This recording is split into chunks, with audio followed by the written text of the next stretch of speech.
അദ്ധ്യായം 73 അൽ മുസമ്മിൽ. മക്കയിൽ അവതരിച്ചത്. ഒന്നാം സൂക്തത്തിൽ നബിയെ മുസമ്മിൽ അഥവാ വസ്ത്രം കൊണ്ട് മൂടിയവൻ എന്ന് വിശേഷിപ്പിച്ചതാണ് ഈ അദ്ധ്യായത്തിന് ഇപ്രകാരം പേരു നൽകാൻ കാരണം. ബിസ്മില്ലാഹിർ റഹ്മാനിർ റഹീം. യാ അയ്യുഹൽ മുസമ്മിൽ, ഹേ വസ്ത്രം കൊണ്ട് മൂടിയവനെ, ഖുമിൽ ലൈല ഇല്ലാ ഖലീലാ, രാത്രി അല്പസമയമൊഴിച്ച് എഴുന്നേറ്റ് നിന്ന് പ്രാർത്ഥിക്കുക.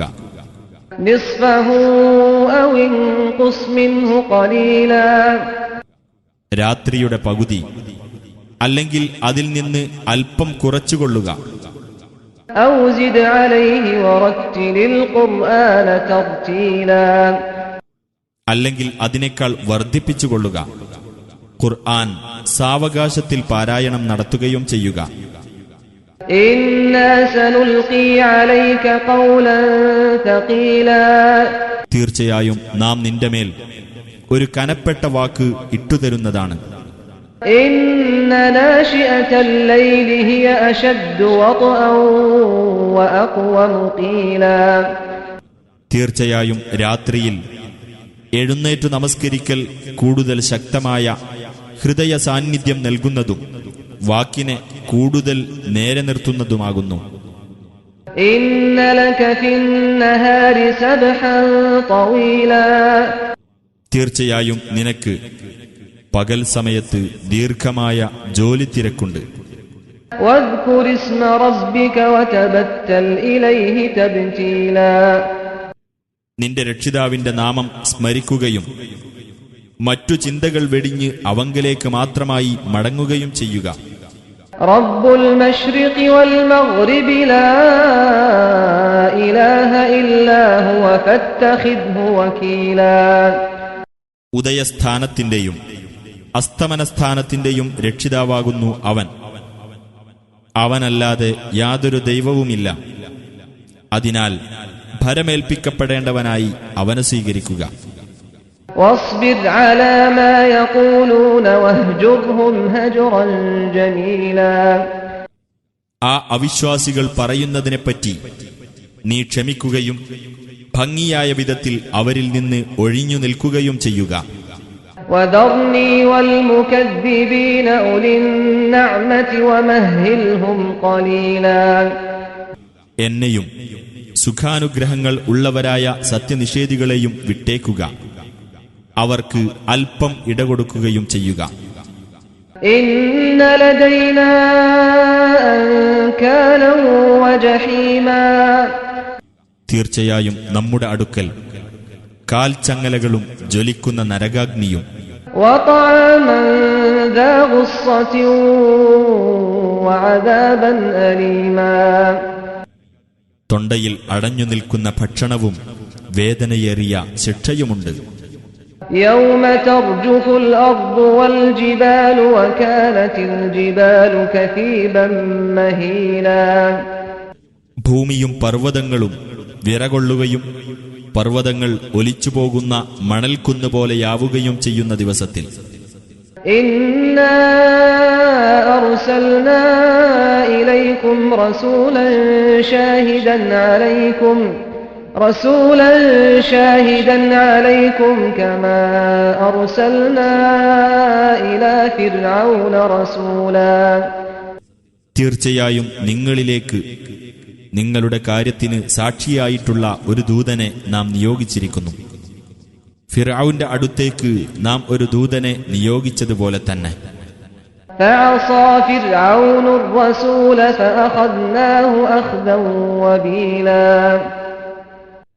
എന്നിട്ട് ഫിർഔൻ ആ ദൂതനോട് ധിക്കാരം കാണിച്ചു. അപ്പോൾ നാം അവനെ കടുത്ത ഒരു പിടുത്തം പിടിക്കുകയുണ്ടായി. فكيف تتقون إن كفرتم يوما يجعل الولدان شيبا, എന്നാൽ നിങ്ങൾ അവിശ്വസിക്കുകയാണെങ്കിൽ കുട്ടികളെ നരച്ചവരാക്കി തീർക്കുന്ന ഒരു ദിവസത്തെ നിങ്ങൾക്ക് എങ്ങനെ സൂക്ഷിക്കാനാവും? السماء منفطر به كان وعده مفعولا. അതുനിമിത്തം ആകാശം പൊട്ടിപ്പിളരുന്നതാണ്. അല്ലാഹുവിന്റെ വാഗ്ദാനം പ്രാവർത്തികമാക്കപ്പെടുന്നതാകുന്നു. إن هذه تذكرة فمن شاء اتخذ إلى ربه سبيلا. തീർച്ചയായും ഇതൊരു ഉത്ബോധനമാകുന്നു. അതിനാൽ വല്ലവനും ഉദ്ദേശിക്കുന്ന പക്ഷം അവൻ തന്റെ രക്ഷിതാവിങ്കലേക്ക് ഒരു മാർഗം സ്വീകരിച്ചുകൊള്ളട്ടെ. إن ربك يعلم أنك تقوم أدنى من ثلثي الليل ونصفه وثلثه وطائفة من الذين معك والله يقدر الليل والنهار علم أن لن تحصوه فتاب عليكم فاقرؤوا ما تيسر من القرآن علم أن سيكون منكم مرضى وآخرون يضربون في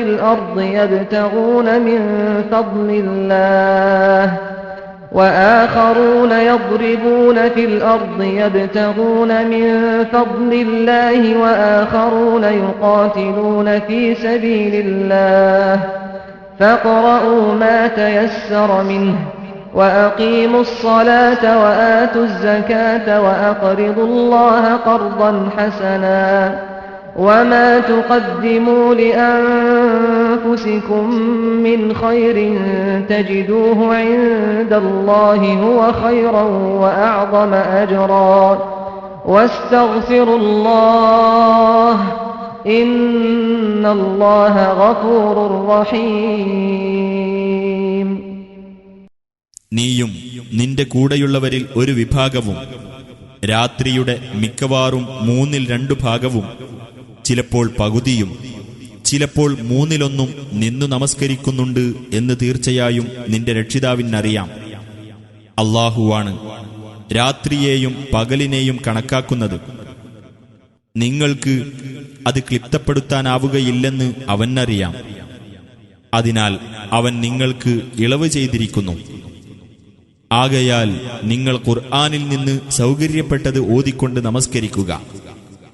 നിങ്ങളുടെ കൂട്ടത്തിൽ രോഗികളും ഭൂമിയിൽ സഞ്ചരിച്ച് അല്ലാഹുവിന്റെ അനുഗ്രഹം തേടിക്കൊണ്ടിരിക്കുന്ന വേറെ ചിലരും അല്ലാഹുവിന്റെ മാർഗത്തിൽ യുദ്ധം ചെയ്യുന്ന മറ്റു ചിലരും ഉണ്ടാകും എന്ന് അല്ലാഹുവിനറിയാം. അതിനാൽ ഖുർആനിൽ നിന്ന് സൗകര്യപ്പെട്ടത് നിങ്ങൾ പാരായണം ചെയ്തുകൊള്ളുകയും നമസ്കാരം മുറപ്രകാരം നിർവഹിക്കുകയും സകാത്ത് നൽകുകയും അല്ലാഹുവിന് ഉത്തമമായ കടം നൽകുകയും ചെയ്യുക. സ്വദേഹങ്ങൾക്കു വേണ്ടി നിങ്ങൾ എന്തൊരു നന്മ മുൻകൂട്ടി ചെയ്തു വെക്കുകയാണെങ്കിലും അല്ലാഹുവിങ്കൽ അത് ഗുണകരവും ഏറ്റവും മഹത്തായ പ്രതിഫലമുള്ളതുമായി നിങ്ങൾ കണ്ടെത്തുന്നതാണ്. നിങ്ങൾ അല്ലാഹുവോട് പാപമോചനം തേടുകയും ചെയ്യുക. തീർച്ചയായും അല്ലാഹു ഏറെ പൊറുക്കുന്നവനും കരുണാനിധിയുമാകുന്നു.